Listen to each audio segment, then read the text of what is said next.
तो शुरुआत में ब्रह्मास्त्र फिल्म जितनी सिंपल लगती है एंड आते आते उतनी ही मिस्टीरियस हो जाती है। तो इसीलिए मैंने ये सोचा चलो ब्रह्मास्त्र की एंडिंग को भी एक्सप्लेन कर ही देते हैं, क्योंकि इसमें क्लाइमैक्स आते आते बहुत से सवाल सभी के मन में रह जाते हैं। तो हम उन्हीं सवालों के साथ एंडिंग एक्सप्लेन करेंगे।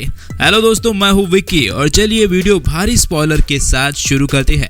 SRK और नागा अर्जुना के मरने के बाद कहानी और पेचीदा हो जाती है, जहां हमें शिवा आश्रम में पहुंचने के बाद ये पता चलता है कि जब भी ईशा की बारी आती है तो शिवा की पावर जाग जाती है। वहीं पे गुरु भी उसे पहचान जाते हैं कि वो अमृता और देव का ही बेटा है। मैं बता रहा हूँ ये दोनों कैरेक्टर जितने सीधे देखते हैं उतने है नहीं। जब ईशा शिवा की जिंदगी में आती है तो ऐसा लगता है कि किसी ने जानबूझकर उसे भेजा हो, वरना तुम खुद ही सोचो, क्या एक लड़की किसी भी लड़के से देखते ही प्यार करती है क्या? चलो लड़कों को तो हर दूसरी लड़की से सच्चा वाला प्यार हो जाता है, तो इससे शिवा का तो समझ आता है। मगर यहाँ तो ईशा भी पागल हो रखी है और ईशा के आते ही शिवा की तरफ आग दौड़ी चली आती है। साथ ही में शिवा के सपने में सिर्फ वही लोग आते हैं जो ब्रह्मास्त्र या फिर देव से जुड़े हो। तो फिर ईशा उसके सपने में क्यों आई? मैं बता रहा हूँ लड़की में कुछ झोल है। ऐसा लगता है वो ब्रह्मांश को पहले से जानती है, इसीलिए तो अनिश ब्रह्मास्त्र का टुकड़ा ईशा के पास देती है, ना कि शिवा के पास।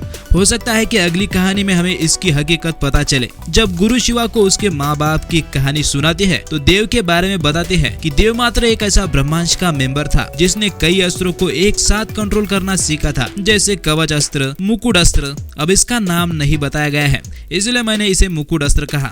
इन सभी के साथ देव के पास जल अस्त्र भी होता है और उसने उस युग के सभी मुख्य ब्रह्मास्त्र मेंबर्स को अकेले हराकर ब्रह्मास्त्र हासिल कर लिया। दोस्तों, इससे साफ पता चलता है कि देव कितना ज्यादा पावरफुल था। अब ऐसे में क्या अकेले अमृता ने उसे हरा दिया होगा? क्या ऐसा हो सकता है? मुझे तो पर्सनली ऐसा नहीं लगता। पर्सनली मुझे ऐसा लगता है कि इस कहानी का मेन विलन कोई और ही है और मुझे तो बेटा गुरु पर ही शक है। हो सकता है कि इन दोनों की लड़ाई इसी ने लगाई हो, क्योंकि 30 साल पहले अमृता और देव की कहानी को जानने वाला अहम किरदार बस गुरु ही है। तो पार्ट 2 में हमें कोई और ही विलन दिख सकता है, शायद गुरु ही।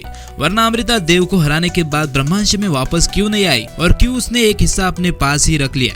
क्योंकि शायद वो जानती थी कि ब्रह्मांश में ही कोई और है जिसने ये सब किया है। वरना तुम खुद ही सोचो, ब्रह्मास्त्र को तोड़ने वाली औरत अमृता और साथ ही में देव को हराने वाली देवी क्या घर में लगी मामूली आग से मर सकती है? मतलब उसे भी किसी ने मारा ही होगा।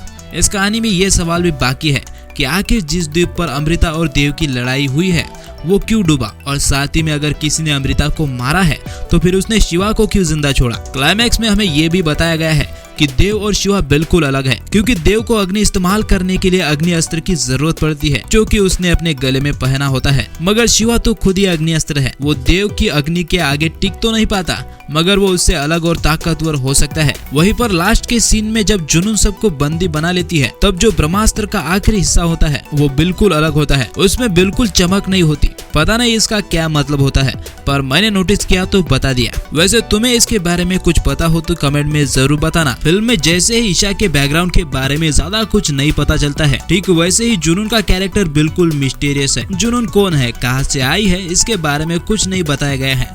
बस इतना ही पता है कि वो ब्रह्मास्त्र के तीनों हिस्सों को जोड़कर देव को आजाद करने के लिए अपनी जान भी दे सकती है। हो सकता है कि वो भी शिवा की तरह ही अमृता और देव की बेटी हो। मगर ऐसा होता तो फिर अमृता शिवा की तरह उसे भी पालती, इसलिए वो देव की बेटी होने के चांसेस बहुत कम है। पर फिर वो मूर्ति में कैद देव को मिली कैसे, ये सबसे बड़ा सवाल है, जिसका जवाब शायद हमें नेक्स्ट पार्ट में मिल जाएगा। मगर इतना तो तय है कि उसका देव से कोई गहरा कनेक्शन है, इसलिए तो वो देव का हर अस्त्र इस्तेमाल कर रही थी। सबसे पहले उसने मोहन पर वश में करने वाले किसी अस्त्र का इस्तेमाल किया था। उसके बाद जब नंदी उसे ट्रक समेत खाई में फेंक देता है तब वो कवच अस्त्र से अपने आप को बचा लेती है और आखिर में शिवा की आग बुझाने के लिए जल अस्त्र का भी यूज करती है। और आग तो वो मूवी के हर सीन में लगा ही रही होती है, मतलब वो देव के सभी अस्त्रों का इस्तेमाल कर पाती है। वही आखिर सीन में जब ईशा ब्रह्मास्त्र को खाई में फेंकने की धमकी देती है तो देव खुद जुनून के शरीर में प्रवेश करता है। मतलब बेटा इन दोनों का कोई गहरा कनेक्शन है। अब इतनी सारे लोगों के जान जाने के बाद भी आखिरकार जुनून अपने मकसद में कामयाब हो जाती है और फाइनली जुनून ब्रह्मास्त्र के तीनों हिस्सों को जोड़ देती है। मतलब अनीश और मोहन ने यूं ही अपनी जान गंवा दी। चलो अब जो होना था वो तो हो गया। वैसे ब्रह्मास्त्र के एक्टिव होते ही जुनून के अग्नि अस्त्र के साथ ही वहाँ पर मौजूद हर अस्त्र एक्टिवेट हो जाता है और ब्रह्मास्त्र जैसे ही सिमिलर कलर में चमकने लगता है, जिससे ये साफ पता चलता है कि ब्रह्मास्त्र इन सभी अस्त्रों का बॉस है और जो भी ब्रह्मास्त्र को कंट्रोल कर पाएगा वो सभी अस्त्रों को कंट्रोल कर पाएगा। इसलिए शायद देव इसके हाथ धोकर पीछे पड़ा था साथ ही में शिवा जो कि बेहोश होता है वो भी अचानक से जाग जाता है, क्योंकि शुरुआत से ही शिवा ब्रह्मास्त्र से जुड़ा होता है, जिसके कई सबूत हमें दिखाए गए हैं। शिवा को सपने आना, उसका खुद एक अस्त्र होना और दूसरे अस्त्र को कंट्रोल कर पाना, ये सभी चीजें शिवा को ब्रह्मास्त्र से जोड़ती है। आगे जब ब्रह्मास्त्र की वजह से पूरी दुनिया तबाह होने लगती है, तब शिवा ईशा को बचाने के लिए ब्रह्मास्त्र के पास चला जाता है और जैसे ही ब्रह्मास्त्र की लाइट शिवा को छूती है, शिवा का अलग ही रूप देखने को मिलता है। उसके कई हाथ निकलते हैं और आखिरकार शिवा ब्रह्मास्त्र की ऊर्जा अपने अंदर लेकर उसे शांत कर देता है। अब वो ऐसा इसलिए कर पाता है क्योंकि वो खुद ब्रह्मास्त्र है, ऐसा मुझे लगता है। पता है ये थोड़ा अजीब लगता है, पर जब ब्रह्मास्त्र की पावर शिवा में आती है तब ब्रह्मास्त्र को साफ तौर पर शिवा की आंखों में दिखाया जाता है। अब कोई भी ऐरा गहरा तो ब्रह्मास्त्र को शांत नहीं कर सकता है। सोचो खुद देव ऐसा नहीं कर पाया, मगर देव के बेटे शिवा ने ऐसा कर दिया। क्योंकि मुझे ऐसा लगता है कि शिवा ब्रह्मास्त्र से उसके जन्म से पहले ही जुड़ा हुआ है।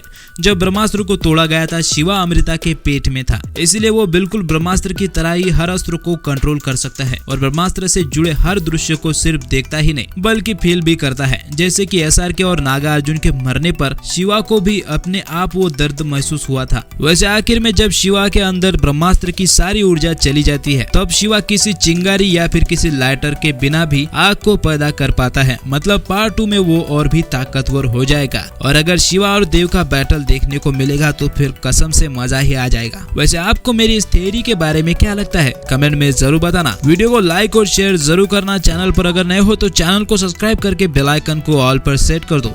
अब मिलेंगे ऐसे ही एक और इंटरेस्टिंग वीडियो में, तब तक आप ब्रह्मास्त्र फिल्म को दोबारा देख सकते हो।